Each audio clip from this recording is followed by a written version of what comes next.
कि अगर हम विधायक बने तो सांसद बने, फिर सांसद से होता है कि मंत्री बने, लेकिन यह मंत्री बनते हुए भी इनका मन एकाएक कर गया कि हम दोनों सदन में जाएं।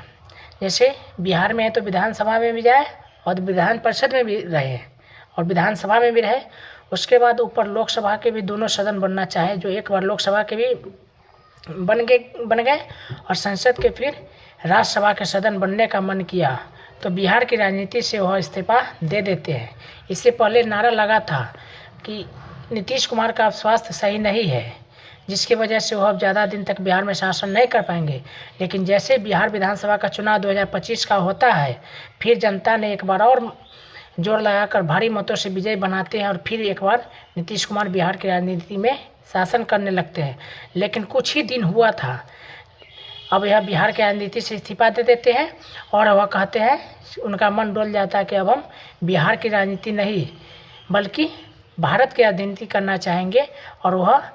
राज्यसभा जाने की मन अब कैसे मन में इच्छुक हुए, इनकी तो पूरी जानकारी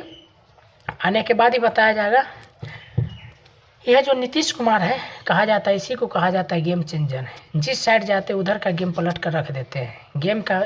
जो होता है मूवमेंट पूरा चेंज कर देते हैं। यही एक माने कहा जाता है कि नीतीश कुमार शुरू में जो पढ़ाई करने वाले थे वह इंजीनियरिंग की पढ़ाई करने गए थे, लेकिन इंजीनियरिंग की पढ़ाई उनको रास नहीं आई और इंजीनियरिंग की पढ़ाई से वह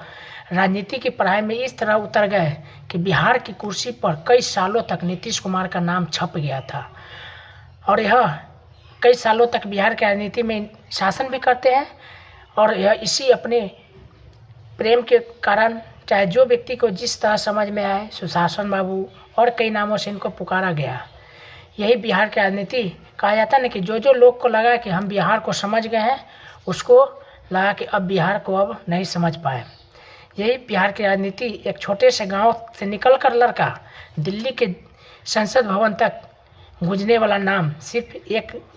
अंकित नाम रह गया है, वह नाम हो गया है नीतीश कुमार। इनके जो नाम है अंकित नीतीश कुमार, यह एक अलग इनका एक समय ही चला था। जो नीतीश युग है सब लगता है कि पूरी तरह से ख़त्म हो चुका है और नीतीश कुमार की अब एक युग, एक शताब्दी लगता है कि उसके नीतीश कुमार का जो युग था वह ख़त्म होकर अब दूसरे युग, बीजेपी अब चाहे जो भी पार्टी को उतारे, अब दूसरे पार्टी को सरकार बनाए। लेकिन यहाँ पर नीतीश कुमार का जो काम था, नीतीश कुमार का जो यहाँ पर बिहार में काम है, वह उस काम को कभी भुलाया नहीं जा सकता है। और इसके बारे में और नीतीश कुमार क्या क्या काम किए हैं, क्या व्यवस्था सुधार किए, इनके बारे में आप लोग सब कमेंट में बता सकते हैं।